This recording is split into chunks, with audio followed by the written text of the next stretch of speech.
예수님께서 예루살렘에 오르셔서 그들에게 나오는 백성을 가르치고 있으세요. 지금 예수님께서 하나님의 백성들을 앞에 놓고 말씀을 가르치고 계셨어요. 근데 갑자기 일이 터져버렸습니다. 갑자기 일이 터져버렸어요.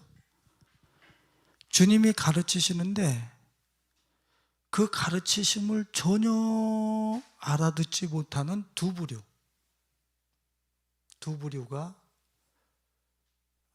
소란을 일으킵니다. 그 두 부류가 대체 주님이 가르치실 때 그 가르침을 알아듣지 못하고 이해하지 못하는 그러한 두 부류를 주님께서 사건을 통해서 우리에게 지금 말씀하시고 계시는데, 고소하는 자들, 참소하는 자들. 6절에 보면 간음 중 잡힌 여인을 데리고 나와서는 이 여자를 모세 율법에서는 돌로 치라 했는데 당신은 그러면 뭘 하고 당신은 어떻게 말하겠습니까? 라고 물어요. 여러분들 한번 생각해 보세요. 그 의도가 뭐 같아요? 그 밑에 나오죠. 예수님을 고발할 조건을 얻고자 하여. 음행 중 붙잡힌 여인을 다르냐 아니면 그가 죄를 범했느냐, 의의 기준에 미달됐느냐, 이런 것에 대해서 관심이 없어요. 어둠에 거하는 사람들, 율법을 뭘로 사용하고 있어요? 자기의 의요, 또 자기의 고소할 그러한 어떤 이론, 그런 무기로 사용하고 있는 거예요. 하나님이 주신 율법을 뭘로 사용하고 있어요? 자신들의 정적을 제거할 수 있는 무기로 사용하고 있어요. 무기로. 의로운 율법 말씀을 무기로 사용하고 있는 거예요. 이게 두 부류. 가르치는데 그 가르침을 이해하지 못하고 알아듣지도 못하는, 12절에 이야기하면 예수님 12절로 이야기를 하면은 예수님이 뭐라 그랬습니까? 예수께서 또 말씀하여 이르시되 나는 세상의 빛이니 나를 따르는 자는 어둠에 다니지 아니하고. 그 어둠에 다니는 사람들 중에 율법을 자기 무기로 사용하는 사람들이 있다라는 거예요. 이런 사람들.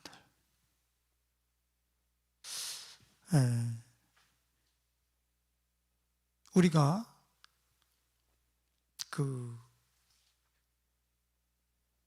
이 간음 중 붙잡힌 여인을 데리고 나온 그 사람들과 예수님께서 흙에다가 땅에다가 글을 쓰신 연후에 너희들이 죄 없는 자가 먼저 돌로 치라 했을 때 그 사람들이 한 사람씩 다 그 돌을 놓고 그들이 양심의 가책을 느껴서 떠나가지 않습니까? 이것은 무슨 뜻이냐면은 지금 그 음행 중에 잡힌 그 여인이, 음행 중 잡힌 그 여인이 여인의 모습이나 자신의 모습이나 어떻다는 거예요? 다르지 않다라는 것을 얘기하고 있네.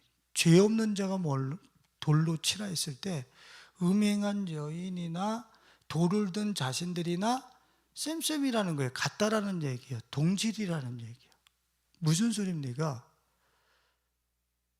즉 자기들은 율법을 우상시해서 율법을 가지고서 하나님의 긍휼과 자비를 찾는 것이 아니라 율법을 가지고 자기들의 무기로 사용하고 있어요.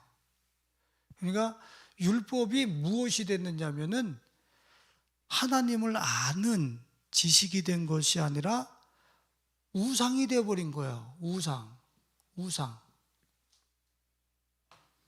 자신들은 율법 말씀을 떠받들어서 그 말씀을 통해서 자기 정적들을 쳐버리고 또한 자기 주위에 상대적인 비교급적인 어떤 그러한 의에 못 미치는 사람들의 그 영혼과 삶을 쳐버리는 그런 도구로 자신들은 이 율법 자체를 우상시해서 자신들의 어떤 그 도구로 사용해버렸다. 무기로 사용해버렸다. 그러니까 이 육체적 음행을 저지른 음행을 저지른 여인이라 할지라도 우리가 알고 있잖아요. 그 계시록에 보면은 음녀가 나오죠. 음녀. 이 음녀는 어떤 사람을 상징하고 있습니까? 어떤 여자를 상징하고 있는 거예요? 하나님을 떠나서 세상과 짝한 사람, 짝한 그러한 어떤 사람들, 그러한 어떤 그 하나님의 백성임에도 불구하고 세상과 짝을 해서 사는 그러한 종교인들을 음녀라 하기도 하고 그 음녀를 쫓는 자라고 하는 것이죠. 그러니까 육체적 음행을 통하여 나온 이 여인, 붙잡혀 나온 이 여인이나 자신들이 하나님을 추종하고 하나님을 따르는 것이 아니라 세상, 이 율법을 자기의 무기로, 우상으로 사용해서 그 율법을 통해서 하나님의 은혜와 긍휼을 구하는 게 아니라 다른 사람을 정죄하고 다른 사람들을 자신과 다른 사람들을 또 내지는 자신의 기득권을 해치려고 하는 사람들을 그 정적을 제거하는 데 사용하는 그 모습은 바로 음녀의 모습을 하고 있는 것이죠. 영적 음행을 저지르고 있는 거예요. 즉 음행하다 잡힌 여인은 육적 음행을 저질렀지만 성경적으로 좀 내면하고 깊이 들어가 보면 영적 음행을 저질른 무리들이나 육적인 음행을 저지른 그 여인이나 어떻다라는 거예요? 같다라는 거야. 그냥 그 여인을 향하여 돌을 던질 자격이 있다 없다. 그 군중들이 전혀 돌을 던질 자격이 없다라는 것을 얘기하고 있는 것이죠. 우리들은 이런 어떤 율법까지도 하나님의 말씀까지도 우상화시켜서 세상과 짝을 해서 그 말씀을 가지고 자신의 어떤 위치라든가 기득권을 지키려고 하는 이런 영적인 음행을 저지르는 그런 어둠 속에 우리들이 거할 수 있다. 그래야 말씀을 잘 전하는데 말씀을 어떤 이 시대를 향해서 그 하나님의 뜻과 그분의 계획을 아주 잘 풀어내는데 안타깝게도 영적 음행을 저지르고 있는 그런 경우도 주의 종들에게 있을 수 있고 말씀을 맡은 자들이 또한 그렇게 범죄할 수 있는 어둠에 거할 수 있다라고 하는 사실. 저는 제가 말씀을 전하면서 전에는 제가 목회자 초년생 때는 말씀과 내가 떨어져 있었어요. 말씀을 전할 때 나는 그 안에 있지를 않았단 말이에요. 나는 그 말씀에서 죄된 사람이라고 생각을 했었어요. 근데 말씀을 전하면 전할수록 내가 말씀을 통해서 내 뜻을 또 내지는 나의 어떤 그 가지고 있는 선 지식들을 증거하고 나누면서 거기서 나는 빠져있는 그러한 어떤 모습을 내가 많이 가지고 있었다는 것을 발견했어요.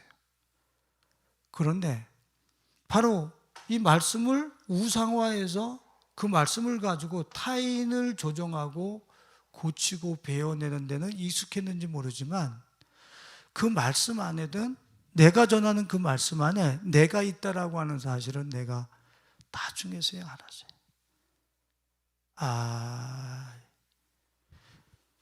그 말씀을 전할 때 내가 바깥에 있다라고 하는 얘기는 내가 그 말씀을 지금 우상화해서 그 말씀 안에 있는 하나님의 은혜와 긍휼을 제대로 알지 못한 상황 속에서 타인을 조종하고 교정하는데 급급한 거야.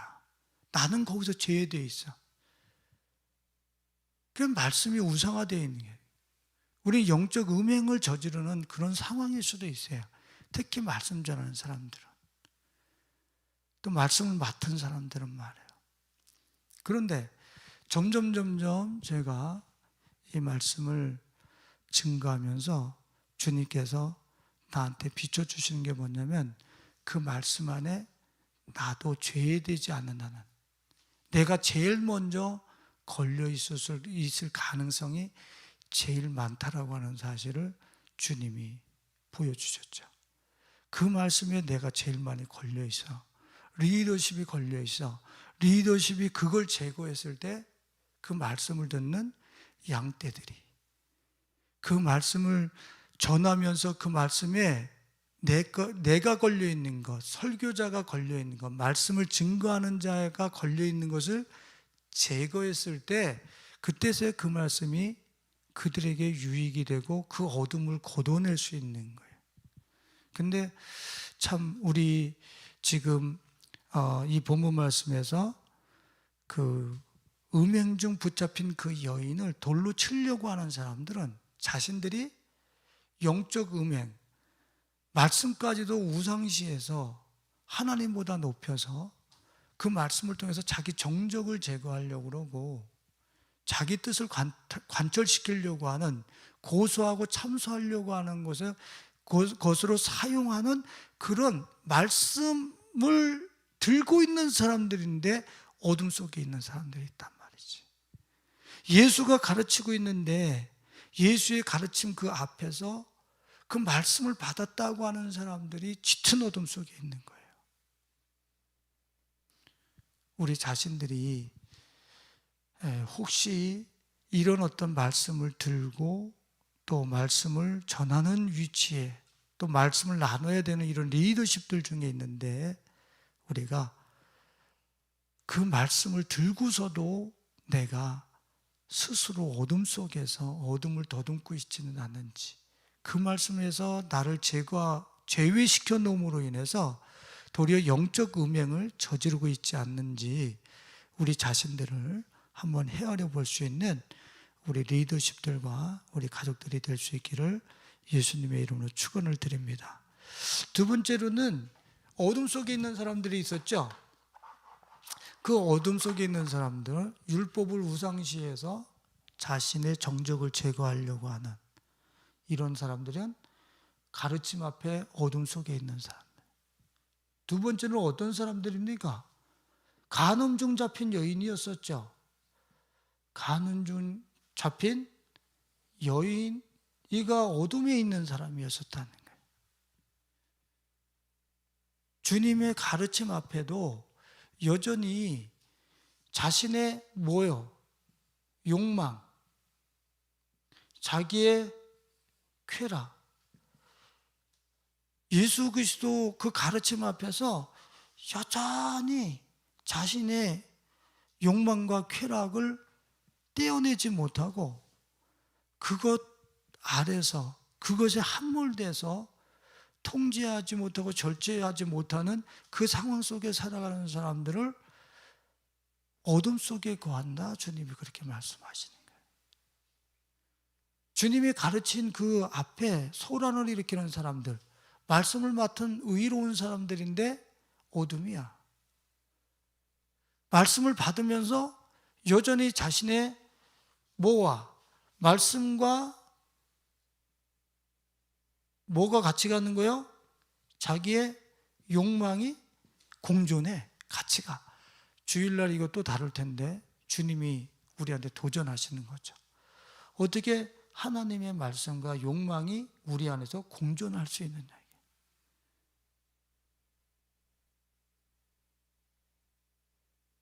우리 안에서 정말 우리가 하나님의 자녀로, 하나님의 사람으로 우리가 거듭났다고 그런다면 우리는 절대로 이런 어떤 변질된 욕망과 욕구로부터 우리는 공존하지 않아요. 우리 내면이. 그것이 우리 삶 속에 완전히 축출되어지고 제거됐다는 얘기가 아니에요. 주님이 우리들에게 주신 아름다운 욕구들이 있죠. 욕구들이 있어요. 식욕이 있죠. 또 수면욕도 있어요. 그리고 성욕도 있어요. 이런 주님이 우리에게 주신 아름다운 욕구들이 있습니다. 근데 이것들이 골로새서에서 얘기할 때 뭘로? 탐심으로, 탐욕으로 바뀔 때 이거는 변질된 욕망이 되는 거야. 괴물이 되는 거지. 나는 저 괴물에 먹혀서 살아가는 거예요. 그래서 하나님의 말씀을 들으면에도 불구하고 변질된 나의 욕망, 욕구, 이것에 먹히면서 여전히 자기의 삶을 살아가는, 이게 주님의 가르침 앞에 여전히 어둠에 거하고 있는 사람들 두 부류. 아마 교회 나와서 예배 드리는 거, 종교적인 어떤 그러한 제의, 또 내지는 교회에서 생활하는 세상과 구별된 어떤 그런 생활들, 언어 사용, 자연인들과 구별되어진 그런 어떤 다른 언어 생활, 은혜가 충만합니다. 세상은 은혜가 충만하는 게 무슨 뜻인지 몰라. 자연인들. 우리가 쓰는 단어가 틀려. 그러면 우리는 그런 거를 통해서 우리는 자신들의 빛 가운데 거하는 줄 알아. 우리가 하나님의 말씀을 받고 앉아있으면 내가 빛 가운데 거하는 줄 알아. 그런데 우리 자신들을 한번 돌아봐 보세요. 그 말씀을 들어가지고 그 말씀을 통해서 자기 정적을 제거하는 이러한 검으로, 무기로 사용할 때가 우리한테 너무 많아요. 그 자기가 어둠이야. 어둠. 그것은. 그러니까 대제사장들, 서기관들은 종교 지도자들인데 자신이 가진 모세의 율법을 가지고 누구를 제거하려고 그럽니까? 자신들의 기득권, 지금 가지고 있는 자신들의 권위, 이런 것들을 지키고 싶어서 그 칼을 들어가지고 어떻게 하는 겁니까? 도전해 오는 예수를 쳐버리는 거예요. 죽여버리는 거예요. 이런 오류가, 이러한 어떤 폐단이 이 주의 종이요, 말씀을 맡은 자들이요, 또 세상으로도 구별됐다라고 하는 하나님의 백성들이 이런 자기 자신도 모르는 사이에 어둠 속에 거할 수 있다라. 오늘 하나님의 말씀을 맡은 자로서, 세상과 구별된 자로서 종교적인 행위를 통해서 내가 빛 가운데 있다라고 하는 이런 잘못된 의식이 혹시 우리에게는 있지 않는가? 말씀을 아는 걸 가지고 내 속에 그 말씀을 통해서 빛을 채워넣는 게 아니라 말씀을 아는 걸 가지고 내가 그걸 나의 의라고 여기고 있지는 않는가? 이런 것들에 대해서 우리는 진지하게 우리 자신들을 직면해보고 또 체크해보면서 자신들의 어둠을 직면해 볼 수 있기를 예수님의 이름으로 축원을 드립니다. 우리가 또 어둠에 있는가 또 자신들을 한번 돌아보세요. 하나님의 예수의 가르침을 받는 사람들 중에 간음 중 붙잡힌 이 여인과 똑같이 육신적 욕망과 쾌락의 범람함 속에서 그것을 통제하거나 절제하지 못해 그 가르침 앞에서, 예수님의 가르침 앞에서 내 육체적 본능이 통제가 되질 않는데 내가 그것은 지금 내가 어둠에 있다라고 하는 사실이에요. 어둠에 있다는 사실. 자, 이 여인이 자신에게 하나님께서 주신 성적인 욕구가 통제가 됐으면 가늠 중 붙잡히겠어요? 지금 주님이 주신 아름다운 그 욕구들이 범람이 돼서 그 욕구를 주장하고 욕구를 따라서 살다 보니까 그 아름다운 욕구가 괴물이 되어버렸어. 그래서 나의 시간과 나의 공간을 잡아먹어버려. 이런 욕구들이, 변질된 욕망들이. 그 사람들은 예수의 가르침을 받는 그 무리중 앞에서 짙은 어둠 속에서 아직도 허덕이지 못하는. 갈라디아서 5장에 보면 성령의 열매, 제가 우리 성도들에게 누차 말씀을 드리죠. 성령의 열매 마지막 마침표가 뭐예요? 절제. 절제가 뭐예요? 사랑의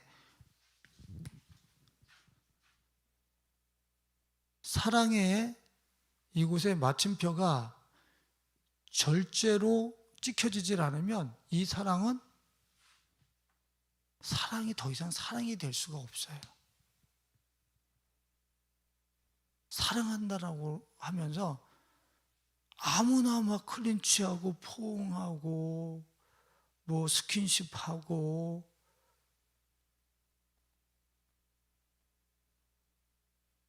저 사랑과 애정에도 절제가 마침표가 찍혀져야 돼.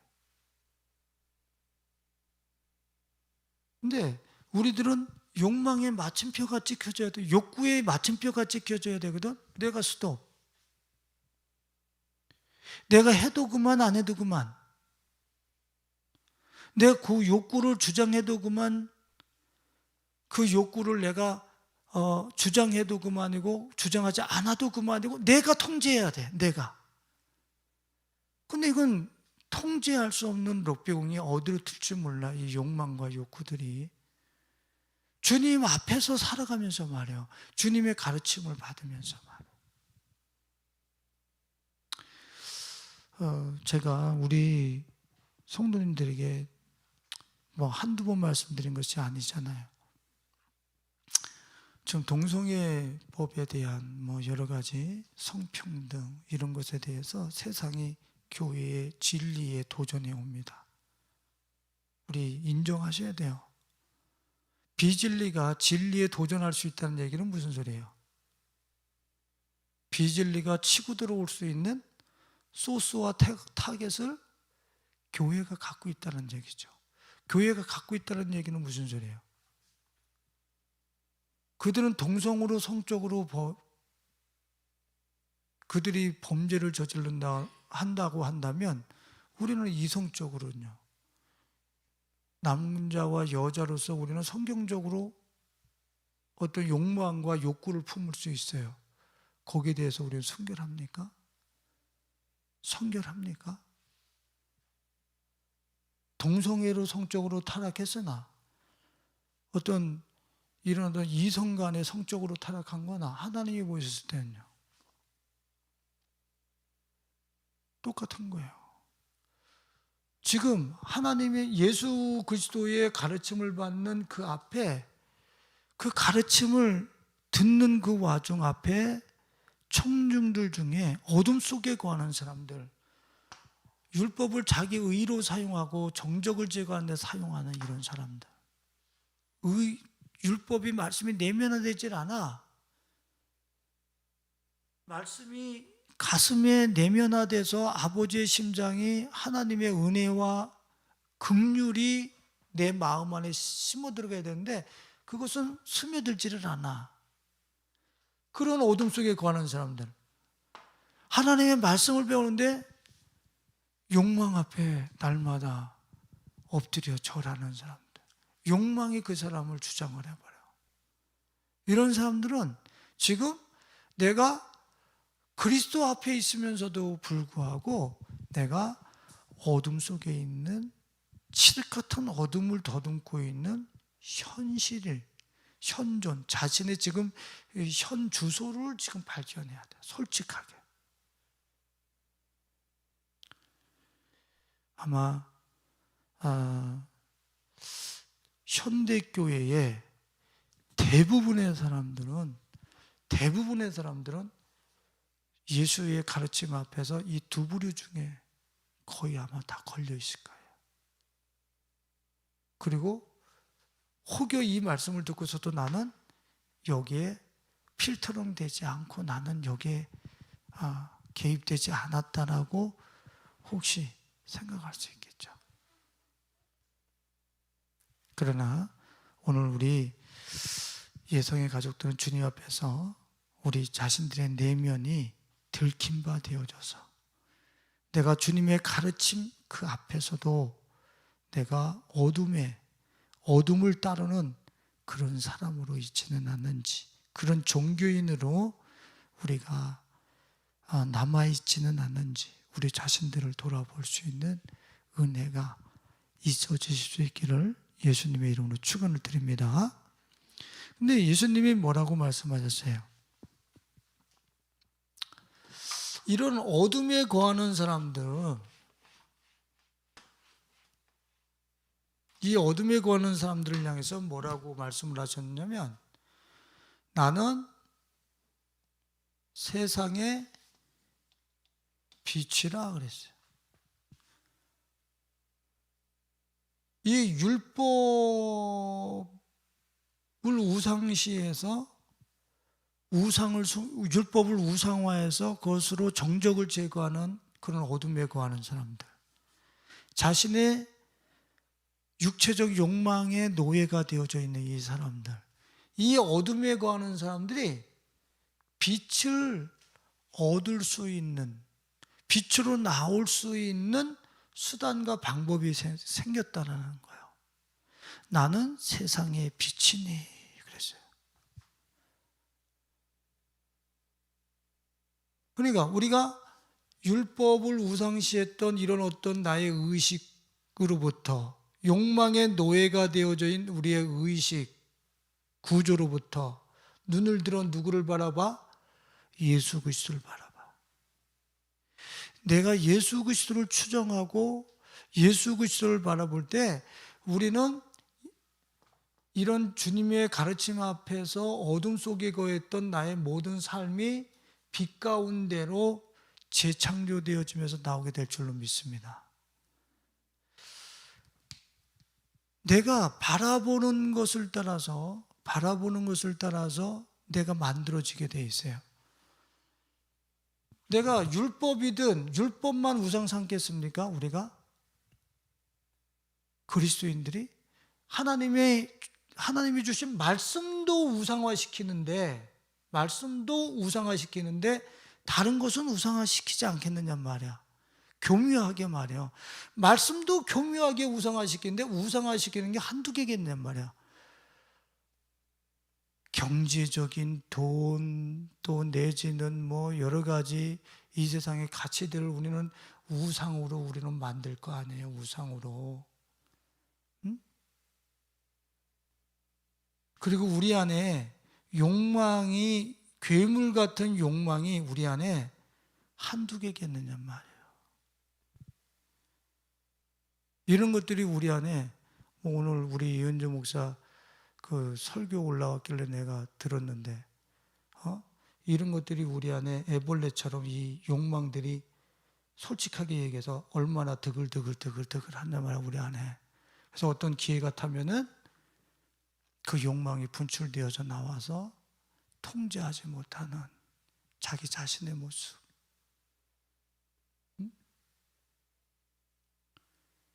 이런 모습들이 우리들에게는 솔직하게 있잖아. 솔직하게. 이런 것들을 내가 이 욕망의 애벌레라고 하는 것이나 또한 이런 내가 말씀도 교묘하게 우상으로 만드는 이 모든 것들은 내가 오늘 이현주 목사 그 설교 듣더니 우리가 미디어 바라보는 거, 듣고 바라보는 것이 자기 자신이 된다라고 그러더라고. 다시 한번 들었지 내가. 이거 맞는 말이잖아요. 내가 무엇을 바라보냐? 예? 집사님,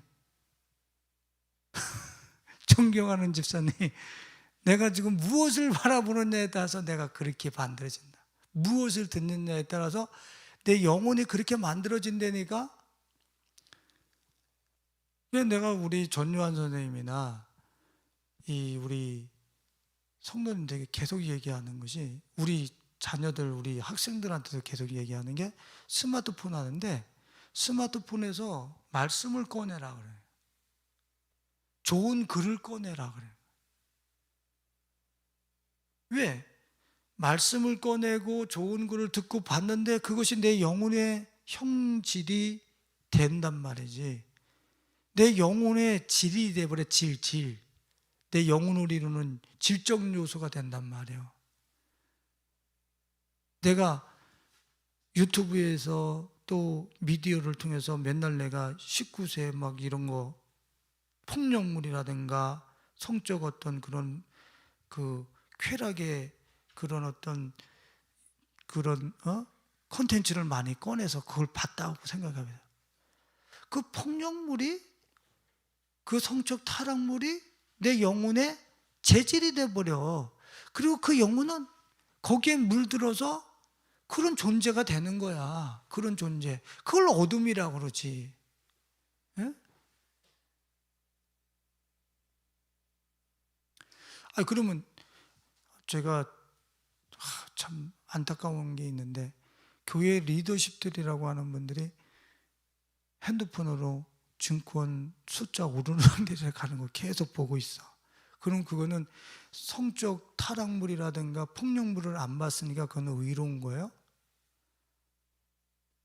그건 돈이라고 하는, 경제라고 하는, 숫자라고 하는 것이 우상이 되어버렸잖아. 어둠에 지금 그 영혼의 색깔이 돈이 되고 있잖아. 숫자가 되고 있잖아. 그래서 오늘의 기쁨이, 숫자가, 내가 투자한 증권이 올라가는 게 기쁨의 근원이야. 예? 내 영혼이 지금 어두워지고 있다고. 어두워지고 있다고 그걸 바라보면서. 그러면 돈도 그렇고, 하물며 말씀도, 내가 이걸 왜곡되이 나의 어떤 정적을 제거하려고 하는 그런 어떤 내 내면에 들어오는 것이 아니라, 저런 것들을 통해서 말씀을 도용해서 수단으로 사용해서 나의 의를 이루려고 했을 때 이것도 우상이 되는 판국인데, 말씀도 우상이 되는 건데, 그러면 우리는 공부는 우상이 되지 않으리라 생각을 해. 그래서 애들이 공부 열심히 하면 잘한다고 그래. 근데 여러분, 공부로 걔 영혼이 어두워지는 것은 생각 못하죠, 우리는. 공부로도 그 영혼이 어두워질 수 있다라고 하는 사실을. 우리는 공부 열심히 해서 1등만 하면은 그거는 좋은 거라고 생각을 해. 근데 성경에서 공부 열심히 해서 1등 하라고 하는 것 여기에 나온 적이 없어요. 근데 우리는 그렇게 규정을 해놓고 공부 열심히 하는 건 우상이 아니야. 말씀도 우상이 되는데 공부는 우상이 안 돼요? 공부 열심히 하다 보면 영혼이 어두워지는 거예요. 100%입니다. 우린 뭘 하든지 영혼이 어두워진다니까. 그걸 바라보고 듣는 그 모든 것들이 내 영혼을 망가뜨려. 내 영혼의 형질이 돼버려. 공부가 내 영혼의 형질이 돼버리면 어떻게 해요? 어두워진 거지. 내 영혼의 빛은, 영혼의 햇빛 예수님, 영혼의 햇빛 예수.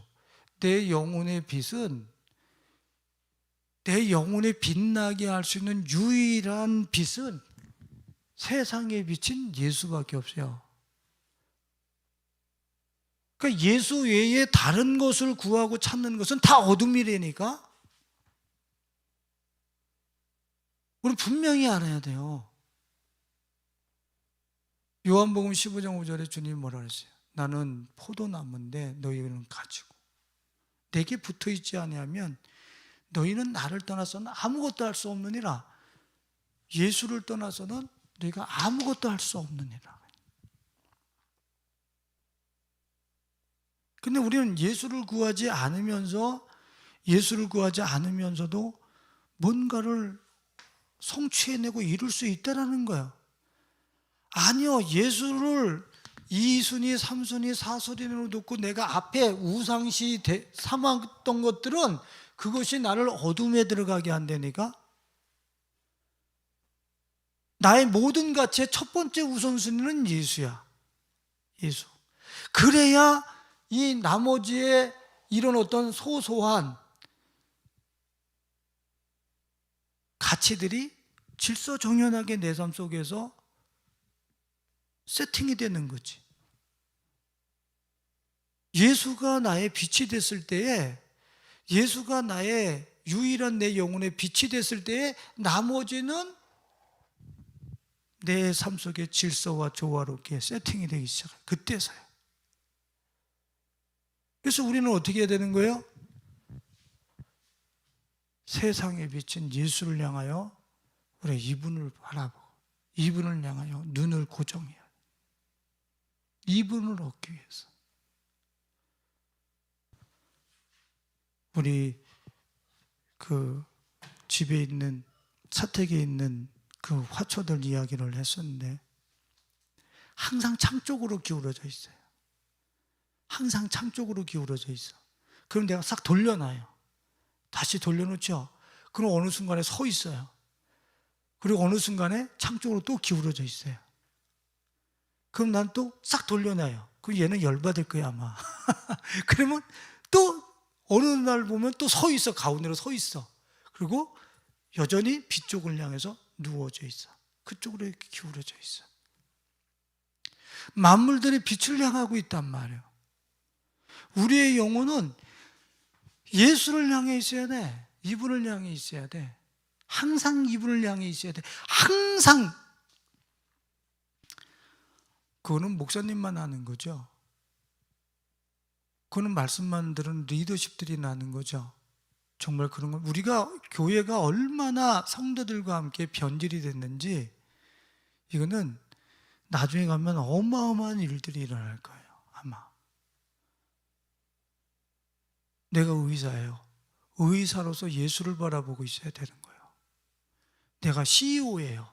CEO로서 예수를 바라보고 있어야 되는 거예요. 내가 교사예요. 학교 선생님입니다. 학교에서 예수를 바라보고 있는 거예요. 내가 일용직입니까? 일용직에서 예수를 바라보고 있는 거예요. 어떤 자리에 있든지 거기서 예수를 바라보니 그 사람의 인생은 완성되게 돼 있어요. 그분의 영혼은 빛으로 충만하게 돼 있어요.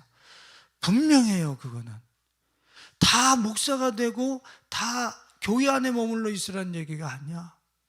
내가 공무원이에요? 공무원의 자리에서 예수를 바라보고 있는 거야. 내가 군인입니까? 군인의 자리에서 진급을 바라보고 있는 게 아니라 예수를 바라보고 있는 거예요. CEO입니까? 어떻게 하면 이익 남길까? 그거 바라보는 게 아니라 예수 바라보는 거예요. 그래서 자기 사업장에서 예수를 따라가는 거예요. 현역 군인으로서 예수를 따라가는 거예요. 선교사로서 예수를 따라가는 거예요. 근데 자기의 현장에서 예수를 안 따라간다니까? 예수는 믿고 그 다음에 따라가는 것은 이런 어둠 속에 거하는 사람들이 부지기수일 거예요. 예수는 믿어만 드리고 눈은 다른 데가 있는 거야. 말씀도 우상으로 삼는데 다른 것은 오죽하고 있어. 네? 우리의 욕망을 어떻게 통제를 합니까? 우리의 욕망을 내가 통제를 한다고요? 우리 욕망의 절제는 성령의 기름 부음이 있을 때만 통제가 되는 거예요. 성령의 기름 부음, 성령의 열매가 절제예요. 성령의 열매는 누굴 바라보면 열매 맺는 거야? 예수 그리스도를 바라볼 때에 그분을 계속 나의 현장에서 계속 바라볼 때 성령께서 내 안에 그분의 인격, 그분의 거룩함, 그분의 성결한 열매를 내 인격 속에 열매 맺게 해주는 거예요. 그래서 이런 어둠의 일로부터 내가 벗어나는 거지. 이 어둠의 일로부터 벗어나 본 이 사람들이 진짜 구원받는 사람들이에요. 이 사람들이 이 시대를 섬겨낼 수 있는 진정한 리더십들이 되겠죠. 오늘 우리 사랑하는 성도들은 그리스도의 가르침 앞에서 지정의와 영혼력을 다 모아서 예수 그리스도를 향하여, 그분을 향하여 여러분들의 삶이 고정되어져 있을 수 있기를, 여러분들의 눈과 귀가 고정되어져 있을 수 있기를 예수님의 이름으로 축원을 드립니다. 이 세상에 비친 예수로 내가 이분을 바라보면서 내가 살다 보면 내가 오늘이 해석이 돼. 인간의 현 주소, 오늘 인간의 현 주소 빛이니까 오늘이 이해가 되는 거예요. 이 세상에 선생이라고 하는, 철학자라고 하는 많은 선지자들이 인류를 이해하지 못하고 인생을 마감했어요. 근데 세상에 비친 예수, 빛이 어둠을 몰아냈을 때 나는 오늘이 이해가 돼. 오늘이 전혀 어둡지 않아. 얼마나 자신 있는 삶입니까? 세상에 빛이 이 세상에 비친 예수가 나의 삶 속에 실제화됐을 때 이 어둠의 일들이 우리 삶 속에서 어떻게 해야 돼? 30만 킬로로 도망가야 돼. 빛이 30만 킬로니까 빛이 비추면, 빛이 내게 임하면 어둠의 일은 30만 킬로 도망가야 돼. 그래서 요한일서에 보면 하나님의 아들로, 하나님의 씨가 있는 사람들은 그들은 죄를 짓지 아니하나니 그래요. 진짜 내 안에 예수의 생명이 비치면 죄가 내 안에서 제거되기 때문에 하나님의 거룩한 씨가 있는 사람, 하나님의 거룩한 씨인 예수의 빛이 비친 사람은 더 이상 그 죄를 안 짓는다라고 얘기를 해.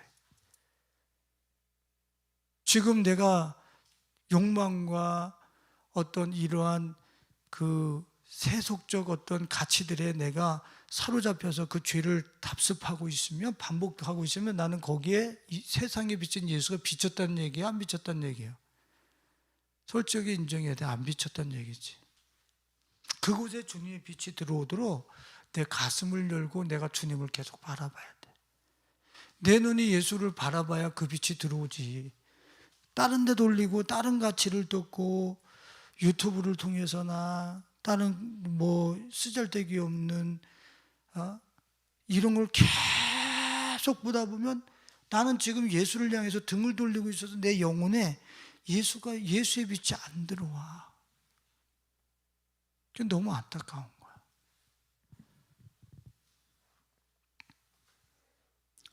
자, 예수님께서 오늘 본문 말씀에 보면 이런 말씀을 하십니다. 이 두 어둠에 있는 부류들을 향해서 주님이 또 말씀하여 이르시되 나는 세상에 비치니 12절에 나를 따르는 자는 어둠에 다니지 아니하고 그랬습니다. 예수 그리스도를 바라본다라고 하는 얘기, 오늘을 이해하고 어둠이 내 삶 속에 1g도 남아있지 않도록 빛으로 충만하게 채우는 그 역사는 예수님이 뭐라 그러냐면 나를 따르는 자는 그랬어요. 이분께 눈을 고정하고 이분만 바라본다는 얘기는 이분을 따른다는 뜻이에요. 뭐 한다는 뜻이에요? 예수를 따른다는 뜻이에요. 나를 따르는 자는 어둠에 거하지 아니하고 우상 숭배라든가 욕망의 노예가 되어서 살지 않는다는 거예요. 우상 숭배와 욕망은 더 이상 나에게 메리트가 없어. 그것은 내가 통제할 대상이야. 나한테 와서 굴복하고 절할 대상이지 내가 그 밑에서 노예 생활을 하고 사로잡힌 그런 삶을 살 수 있는, 살아야 되는 그런 존재가 내가 아니라니까. 예수를 따르는 사람은 내가 이 위에 내가 서 있는, 이 어둠 위에 서 있는 것을 자신이 알아. 더 이상 이 어둠의 일 밑에 묻혀서 어둠에 묻힌 밤 그러잖아요. 고요한 밤, 거룩한 밤 그러다 어둠에 묻힌 밤. 어둠에 왜 묻혀? 사람들이 다 이 어둠에 묻혀 있다고, 어둠에. 근데 예수를 따르는 사람은 이 어둠 위에 있어, 빛 가운데 있다라고.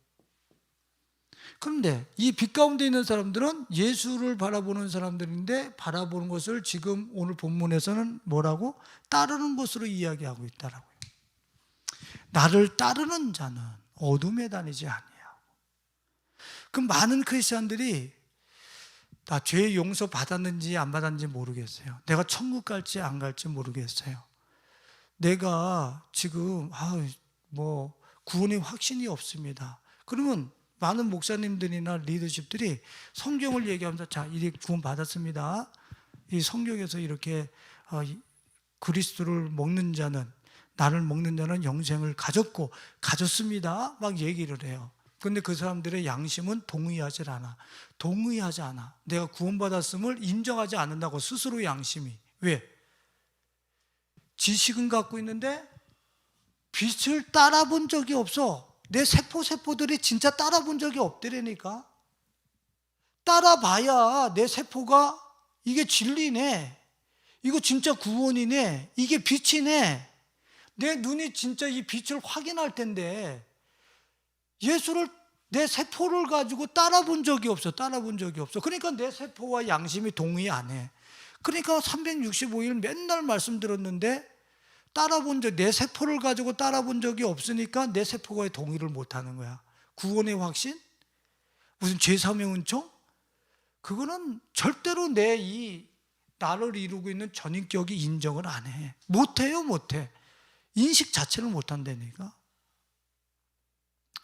그러니까 너무 안타까워. 수많은 사람들이 아마 예수를 믿는다 하면서 이런 어떤 불신과 불확실함, 이런 가운데서 그냥 막연히 구원받았겠지 이렇게 생각하는 사람들이 너무 많을 거야. 아마 너무 많을 거야.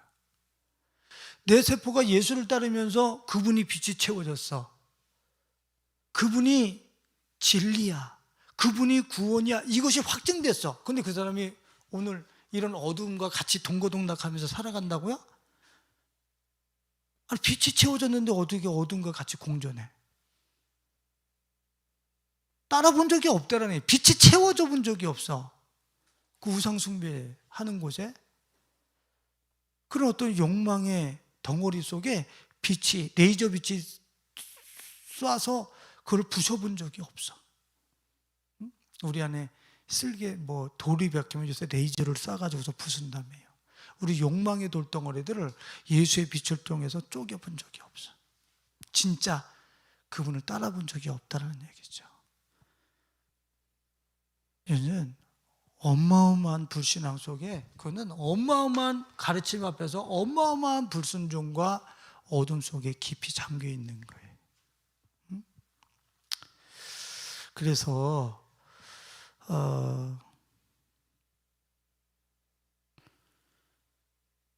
우리가 그 말씀 하나만 찾아볼게요. 저는 이 말씀이 요새 새벽 기도 때 내가 이 말씀을 증거하면서 너무 은혜를 받은 말씀이에요.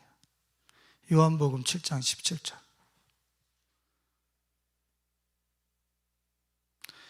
요한복음 7장 17절.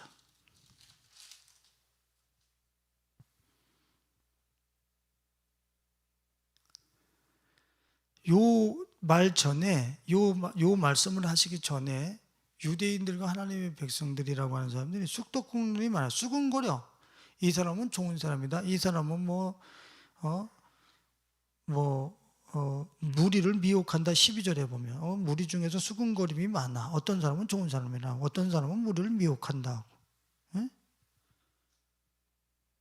그리고 15절에 보면 유대인들이 놀랍게 여겨 이르되 이 사람은 배우지 아니하였거늘 어떻게 그를 아느냐 하니. 그러니까 예수에 대해서 쑥덕공론이 많아. 수근수근. 이 예수가 진짜 메시아야? 예수 믿으면 생명의 빛이 있어? 예수 믿으면 전성호 목사님이 지금 했는데 오늘 그 빛으로 오늘이 다 조명이 되기 때문에 어둠이 없어? 어둠의 일이 1g도 그 삶 속에 못 들어와? 저거 진짜 사실이야? 쑥떡 꺾는 힘 많아. 어? 갑론을박 이야기들이 많단 말이에요. 그런데 거기다가 주님이 말씀을 하세요. 말들이 많은 사람들, 이해 못해서 짙은 회의 속에 있는 사람들을 향해서 주님이 요한복음 7장 17절에 다 같이 한번 읽어봅니다. 시작. 사람이 하나님의 뜻을 행하려 하면 이 교훈이 하나님께로부터 왔는지 내가 스스로 말함인지 알리라. 이게 무슨 뜻이에요? 사람이 하나님의 뜻을 행하려 하면, 진짜 저분을 따르려고 하면, 저분을 획득하고 저분을 바라보려고 실제 하면, 당신이 하나님께로부터 온 것을, 당신이 말한 것이 하나님께로 받은 진리임을 알게 된다는 얘기예요. 그러니까 여기서 우리가 결론적으로 알아야 될 게, 내가 회의 가운데 있다. 이게 진리인지, 예수가 진짜 구원자인지, 예수가 빛인지, 이런 것이 잘 나에게 확신이 없다. 그 얘기는 행함으로 따랐다는 얘기예요? 안 따랐다는 얘기예요? 예수를 안 따랐다는 얘기예요. 예수를 따르면 이거 진짜 하나님께로부터 온 진리 맞네. 이거 진짜 구원이네. 이거 진짜 빛이네. 이거 진짜 죄사함의 은총이 진짜 있는 거네. 진짜 천국이 여기 임했네. 성경에 있는 것이, 예수를 진짜 행함으로 따르는 사람들은 성경에서 얘기하고 있는 예수 그리스도 안에 있는 모든 지혜와 지식과 보화들이 경험된다는 거예요. 알게 된다, 진짜. 그런데 따르지 않은 사람들은 여전히 쑥떡 꺾는, 이런 말도 있고 저런 말도 있고, 난 죄사함의 은총이 없습니다. 난 확신이 없습니다. 구원받았는지도 모르겠어요. 30년 믿었는데 맨날 죄와 싸웁니다. 안 따라봤다는 얘기지. 30년을 예수 믿었는데 내가 죄와 30년을 믿으면 죄와 안 싸우느냐? 그 얘기가 아니에요. 30년을 믿었는데 죄를 이기는 방법을 모른다. 따라본 적이 없다는 얘기예요. 우리 안에 유일한 죄와 이 욕망을 이길 수 있고 거세할 수 있는 방법은 예수를 따른 거예요. 행함으로 따른 거야. 그 사람은 안다는 거지. 응? 참, 이대로 말씀을 마치고 싶지만 고린도후서 13장 5절을 봐보세요. 고린도후서 13장 5절. 네? 고린도후서 13장 5절.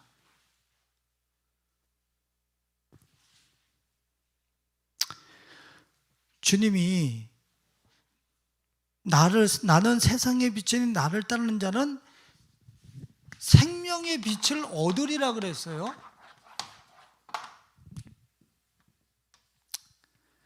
생명의 빛을 얻으리라. 그럼 요거 이은조 목사가 지금 나한테 줬어요. 내가 딱 받았어요. 이걸 내가 몰라요? 생명의 빛을 얻으리라 그랬는데 생명의 빛을 얻었는지 안 얻었는지 내가 모른다. 생명의 빛이라는 것은 이 세상을 이기는 생명이요, 죽음을 이기는 생명이요, 부활의 생명을 얘기하는, 그것을 내가 지금 얻었어요. 근데 이거 얻었는지 안 얻었는지 모른다. 지금 예수를 따라본 적이 없다라는 얘기예요. 솔직하게 인정하셔야 돼. 나를 따르는 자는 생명의 빛을 얻으리라 그래요.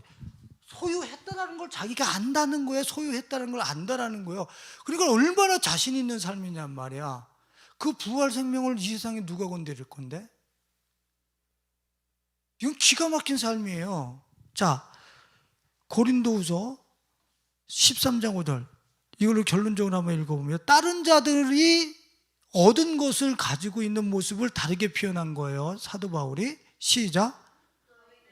믿음 안에 있는가 너희 자신을 시험하고 너희 자신을 확증하라. 예수 그리스도께서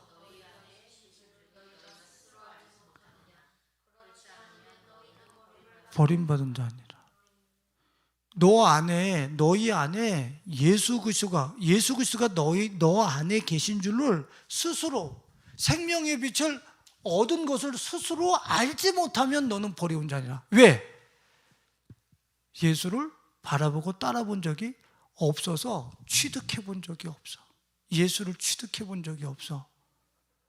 그러니까 맨날 회의하고 불신하고 제3의 확신도 없고 얻어본 적도 없으니까. 근데 예수를 따르는 사람들은 너희 안에 누가 계신 걸 알아? 예수 그리스도가 계신 걸로 스스로 알게 된다라는 거예요. 안다. 응? 여러분들 안에 예수 그리스도를 바라보고 예수 그리스도를 따름으로 인해서 생명의 빛을 얻어서 예수 그리스도가 내 안에 있음을 스스로가 인식하고 알 수 있는 그런 놀라운 축복이 우리 가족들에게 있어지실 수 있기를 예수님의 이름으로 축원을 드립니다. 어둠의 가르침 앞에서 어둠에 거하지 말아요.